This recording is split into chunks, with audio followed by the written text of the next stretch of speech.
শেখ হাসিনা সরকার পদত্যাগ করার পরপরই একে একে বেরিয়ে আসছে সব কুকর্মের কথা। তিনি 15 বছর যাবৎ এমন সব জঘন্য অপরাধ করেছেন সাধারণ জনগণদের সাথে, যা মনে হয় না ইতিহাসে কোনো সরকার এমনটা করেছে। শুধু কুকর্ম নয়, বরং অত্যাচারের সীমা লঙ্ঘন করে ফেলেছিলেন।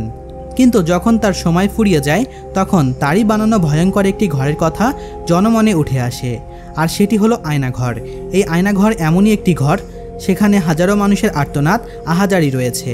সেই ঘরে মানুষদের বন্দি করে রাখা হতো বছরকে পর বছর। শুধুমাত্র তাদের অপরাধ ছিল তারা শেখ হাসিনা সরকারের বিরুদ্ধে কথা বলেছিল।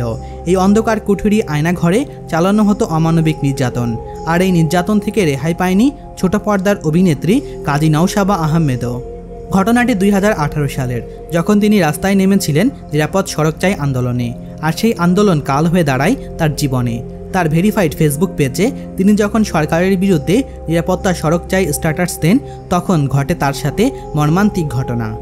যদিও তার সেই স্ট্যাটাস রাতারাতি ভাইরাল হয়ে যায়, আর তাই তো তার স্ট্যাটাস চোখে পড়ে শেখ হাসিনার, যার কারণে তার গুজব ছড়ানো এবং শেখ হাসিনার মান সম্মানের দিকে চিন্তা করে তাকে প্রশাসন গ্রেফতার করে। আর সেই গ্রেফতার করার পরপরই এই অভিনেত্রীকে আদালতে হাজির না করে নিয়ে যাওয়া হয় সোজা আয়নাঘরে। আর সেই আয়নাঘরে নিয়ে তাকে 21 দিন যাবৎ অমানবিক নির্যাতন করা হয়। এমনকি অত্যাচারের মাত্রা এতটাই বেশি ছিল যে তিনি যখন সেই আয়নাঘর থেকে বের হয়ে আসেন, তখন নাকি তিনি তার নিজের সন্তানকে চিনতে অস্বীকৃতি জানান এবং তার মস্তিষ্কে এমন প্রভাব পড়ে যা সে নিজেকে সামলাতে পারছিলেন না। মিডিয়া জগতের এক ভাই তানবীর তারেক তার নিজের ভেরিফাইড ফেসবুক পেজে স্ট্যাটাস দিয়ে জানান যে এই আয়নাঘরে নাকি ছোট পর্দার অভিনেত্রী কাজী নওশাবা আহমেদও বন্দী ছিলেন, আর তাকে এমনভাবে নির্যাতন করা হয়েছিল যে তার এই রেশ কাটতে অত্যন্ত 6 মাস সময় লেগেছিল। পরে তিনি আর মিডিয়া জগতে ফেরেননি, কারণ তিনি ভয় পেয়ে গিয়েছিলেন। এমনকি এই আয়নাঘরে শোক কাটতে তাকে 8 মাস রিহাবে থাকতে হয়েছিল। তার শরীরের আচরণ গতিবিধি মোটেও ভালো ছিল না। এমনকি মাসের পর মাস তিনি থেকেছেন মানুষের নজরদারিতে। যদিও এটা ফেসবুকে বলেন যে নওশাবাকে আমি অনুরোধ করব মিডিয়ার সামনে এসে আয়নাঘর সম্পর্কে কথা বলতে, তাহলেই সমস্ত জনগণ জানতে পারবে যে আয়নাঘরের ভেতরের দৃশ্যটা কেমন। আসলেই সেটা শুধু আয়নাঘর নাকি জঘন্যতম ঘর। এছাড়াও তিনি কথা বলেছেন তানবীর তারেকের টকশোতে। প্রচারের অপেক্ষায় থাকা সেই টকশোর ছবি পোস্ট করে তানবীর তারেক লিখেছেন, 2018 সালে প্রথম রুলিং পার্টির অন্যায়ের বিরুদ্ধে প্রতিবাদকারী শিল্পী হলেন অভিনেত্রী কাজী নওশাবা আহমেদ। এরপর আয়নাঘরে তাকে 21 দিন নির্যাতন করা হয়। নির্যাতনের কথা বলতে গিয়ে এই অভিনেত্রীর চোখের পানি ধরে রাখতে পারেননি। কি করে তিনি মানুষদের কাছে নিজেকে নির্দোষ প্রমাণ করবে, সেটাই এখন চিন্তার বিষয়।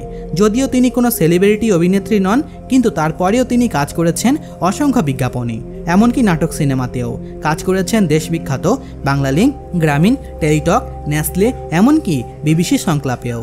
করোনা মহামারীর সময় যখন মানুষ মানুষকে ছেড়ে চলে গিয়েছিল, তখন এই ছোট পর্দার অভিনেত্রী রাজপথে মানুষের পাশে এসে দাঁড়িয়েছিল, কেননা তিনি ছিলেন উদার প্রকৃতির। তাই তো তিনি করোনা মহামারী থেকে নিজেকে হেফাজত না করে চলে এসেছিলেন রাজপথের এবং গরিব দুস্থ মানুষদের কাছে।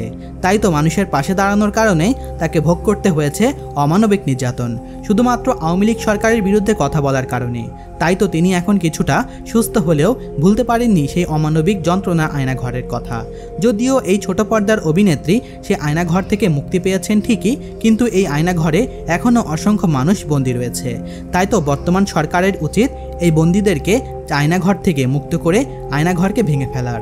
আর যারা এই আয়নাঘরের পরিচালনা করত, তাদেরকে উচিত একে একে ধরে এনে বিচারের আওতায় আনা, যাতে সাধারণ জনগণ এটা জানতে পারে যে আয়নাঘরের সাথে প্রকৃতপক্ষে কারা জড়িত ছিল, আর কারাই বা এই নিরীহ মানুষদেরকে অত্যাচার করত। এই আয়নাঘরের ব্যাপারে আপনাদের কি মতামত অবশ্যই কমেন্ট করে জানাবেন।